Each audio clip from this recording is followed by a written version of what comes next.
Uh, Halo saudara-saudara, perkenalkan nama saya Muhammad Renaldi.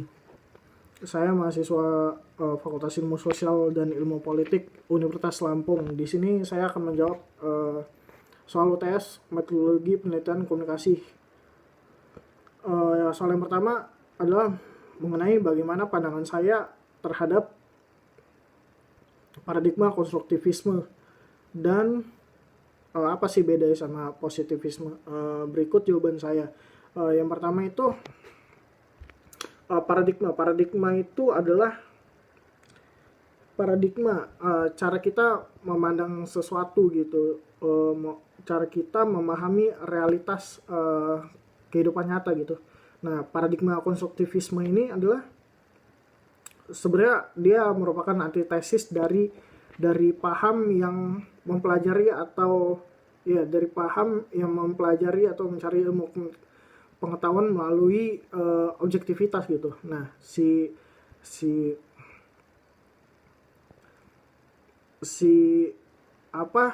paradigma konstruktivisme ini mempelajari beragam realita yang terkonstruksi dari individu itu sendiri gitu. Nah, sebenarnya perbedaannya apa sih sama positivisme? Nah, ada 3 aspek yang menjadi perbedaan. Yang pertama itu adalah ontologi. Ontologi itu dalam konstruktivisme itu menganggap sesuatu itu ada gitu. Melihat kenyataan sebagai hal-hal yang ada gitu. Tapi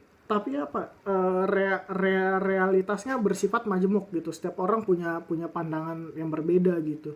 Maknanya berbeda buat setiap orang gitu. Beda-beda sama positivisme gitu. Realismenya naif gitu. Realitasnya nyata dan dapat dipahami gitu. Terus yang kedua itu ada epistemologi. Penelitian itu menggunakan pendekatan yang subjektif, karena dengan cara itu dengan cara itu kita bisa menjabarkan pengkonstruksian makna pengkonstruksian makna oleh individu itu sendiri gitu. Yang terakhir itu metodologi gitu. Nah, dalam metodologi ini, kalau si konstruktivisme ini terbagi menjadi 2, itu hermeneutik dan dialektik gitu. Hermeneutik ini dia melihat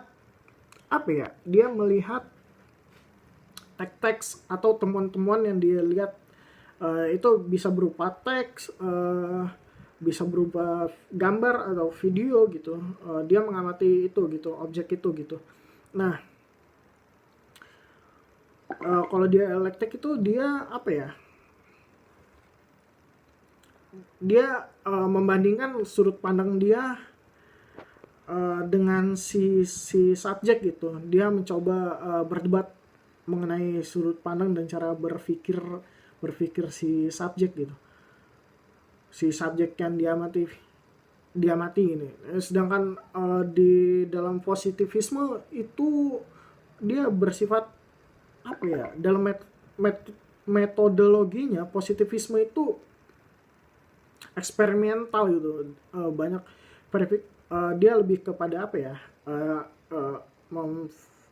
verifikasi hipotesis gitu.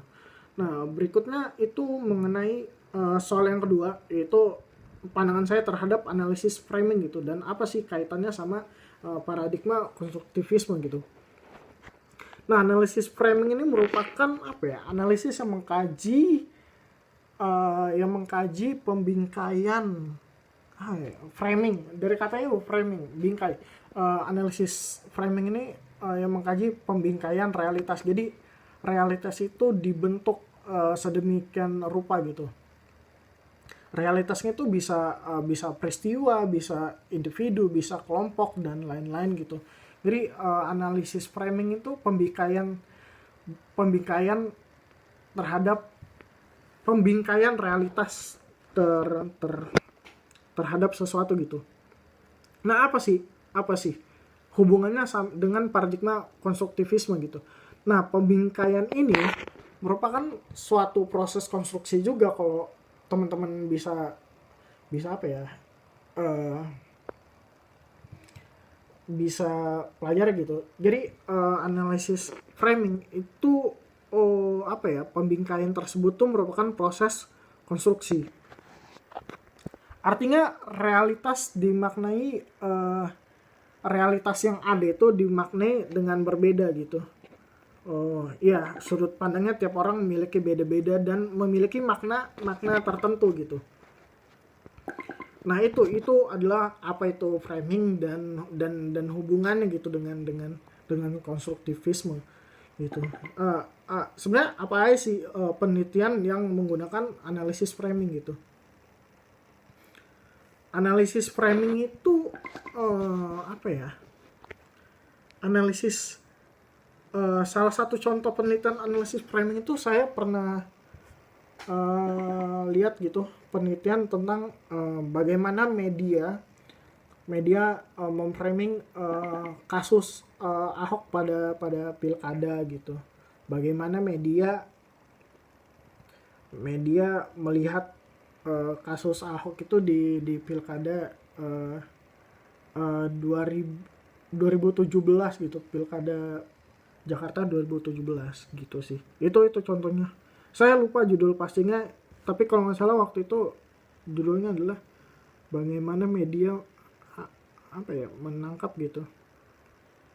Bagaimana media mengkonstruksi kasus Ahok yang sebelum pilkada dia terjerat kasus